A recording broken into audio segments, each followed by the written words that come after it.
టీడీపీలో పదవుల రాజకీయాలు మరోసారి హాట్ టాపిక్ గా మారాయి. ఇప్పటికే ఉత్తరాంధ్రలో ఒకే కుటుంబానికి చెందిన బాబాయి రాష్ట్ర మంత్రిగా, అబ్బాయి కేంద్ర మంత్రిగా కొనసాగుతుండగా ఇప్పుడు మరో కీలక నేత కుమారుడికి రాజ్యసభ అవకాశం దక్కటం కొత్త చర్చకు తెరలేపింది. పదవులన్నీ కొద్ది కుటుంబాలకే పరిమితమవుతున్నాయా?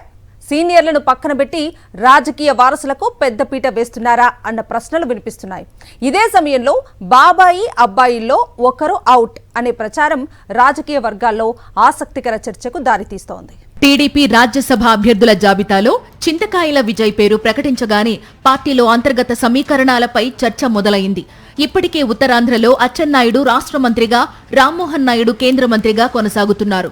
మరోవైపు చింతకాయల అయ్యన్న పాత్రుడు అసెంబ్లీ స్పీకర్గా ఉన్న సమయంలో అదే కుటుంబానికి చెందిన విజయ్కు రాజ్యసభ అవకాశం దక్కడంతో ఉత్తరాంధ్రలో పదవుల పంపకాలపై కొత్త లెక్కలు మొదలయ్యాయి.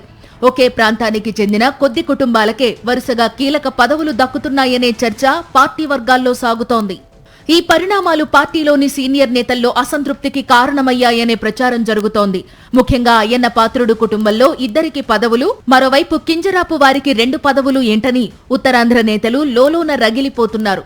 అంతేకాదు, ఎన్నో ఏళ్లుగా పార్టీ కోసం పనిచేసిన గంటా శ్రీనివాసరావు, కిమిడి కళ వెంకట్రావు, కూన రవికుమార్ వంటి సీనియర్లు మంత్రి పదవి కోసం ఎదురు చూస్తున్నారు. ఇకపైన తమ పేరు వస్తుందా రాదా అని వీరిలో నిరాశ పెరిగినట్లు సమాచారం. ఇప్పటికైనా మంత్రివర్గ పునర్వ్యవస్థీకరణ చేస్తే కింజరాపు కుటుంబం నుంచి ఒకరిని తప్పించి తమకు పదవి ఇస్తారని వీరు ఎక్స్పెక్ట్ చేస్తున్నారు. టీడీపీ ఆవిర్భావం నుంచి ఉత్తరాంధ్రలో పార్టీని బలోపేతం చేసిన సీనియర్ నేతలు చాలా మంది ఉన్నప్పటికీ కీలక పదవుల పంపకాల్లో వారి పేర్లు కనిపించడం లేదని విమర్శకులు అంటున్నారు. ఒకప్పుడు కార్యకర్తల పార్టీగా పేరొందిన టీడీపీలో ఇప్పుడు వారసత్వ రాజకీయాలే ప్రధానంగా కనిపిస్తున్నాయనే వ్యాఖ్యలు వినిపిస్తున్నాయి. రాజ్యసభ ఎంపికలతో మరోసారి అదే చర్చ తెరపైకి వచ్చింది. కష్టపడిన వారికి కాకుండా రాజకీయ వారసులకు అవకాశాలు దక్కుతున్నాయా అనే ప్రశ్నలు రాజకీయ వర్గాల్లో వినిపిస్తున్నాయి.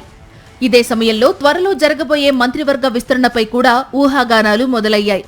ఉత్తరాంధ్రలో ఇప్పటికే కీలక పదవులు కొద్ది కుటుంబాలకే దక్కిన నేపథ్యంలో ప్రాంతీయ సామాజిక సమతుల్యత పేరుతో మార్పులు తప్పవనే చర్చ జరుగుతోంది.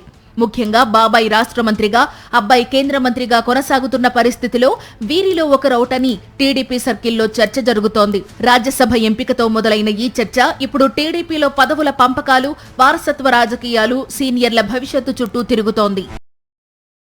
మరిన్ని అప్డేట్స్ కోసం ఛానల్ ను సబ్స్క్రైబ్ చేయండి. నోటిఫికేషన్స్ కోసం బెల్ ఐకాన్ పై క్లిక్ చేయండి.